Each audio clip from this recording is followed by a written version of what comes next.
देखिए, ये जो लोग भी आए हैं, ये बिहार के अलग अलग कोने से, झारखंड के अलग अलग कोने से, यहाँ तक कि उत्तर प्रदेश से भी लोग आए हैं। जो मेरे पास कॉल आया, कोई बलिया से, कोई गाजीपुर से, कोई लखनऊ से भी आया, और झारखंड के तो मुझे लगता है कि हर जिला से लोग आए हैं। देवघर के हर मोहल्ले से लोग आए हैं, हर गांव से लोग आए हैं। ये इनके लिए मेरे पास फिलहाल तो कहने को कोई शब्द नहीं है।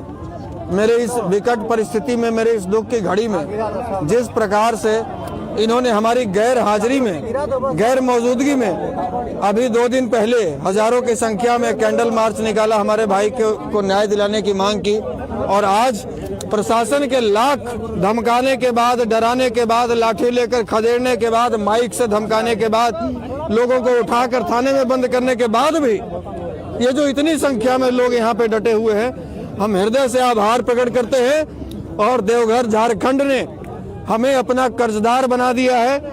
इस शरीर में जब तक खून का आखिरी कतरा बचता रहेगा, तब तक ये देवघर के लोगों के लिए, झारखंड के लोगों के लिए, समाज के लोगों के लिए समर्पित रहेगा। हेमंत सोरेन की पत्नी के लिए आप स्टार प्रचारक बने, और अभी तक प्रशासन की अगर देखी जाए तो मतलब प्रशासन के काज, उसके कार्यशैली पे आप क्या कहना चाहेंगे? इसी बात का तो दुख है कि जिस जेएमएम के लिए, जिस माननीय मुख्यमंत्री हेमंत सोरेन जी की धर्मपत्नी, जो अभी सरकार में बड़े पद पर है,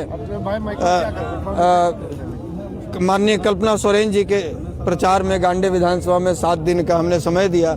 लोगों को गांव-गांव घूमकर हमने विश्वास दिलाया कि ये न्यायपूर्ण शासन करने वाली सरकार है। आपके साथ अन्याय नहीं होगा। आपके साथ यदि कोई बुरा समय आता है तो आप हमें बताइए, हम सत्ता तक और शासन तक अपनी बात पहुंचाएंगे। आज हमारे भाई के साथ ही अन्याय हो रहा है, हमारे परिवार के साथ अन्याय हो रहा है, हमको सड़कों पर उतरना पड़ रहा है।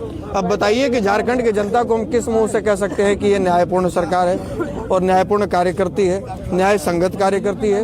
ये मेरे साथ ही अन्याय हो रहा है।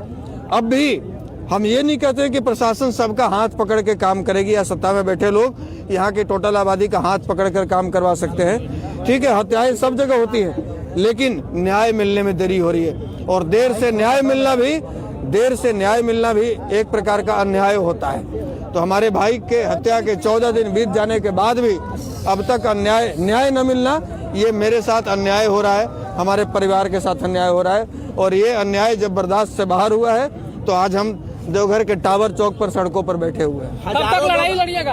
हजारों लोग समर्थन में उतरे हैं। देखिए, पिछले 14-15 वर्षों से सड़कों पर संघर्ष कर रहे हैं। अपने भाई के लिए तो नहीं कर रहे हैं, आज पहली बार अपने भाई के लिए कर रहे हैं। ये जीवन समर्पित है। अपने भाई की बात है तो खैर तो कहना ही नहीं है। आम जनों की, जिन्हें मैं जानता तक नहीं था, उनके लिए भी मैं सड़कों पर संघर्ष किया हूँ। 3 दर्जन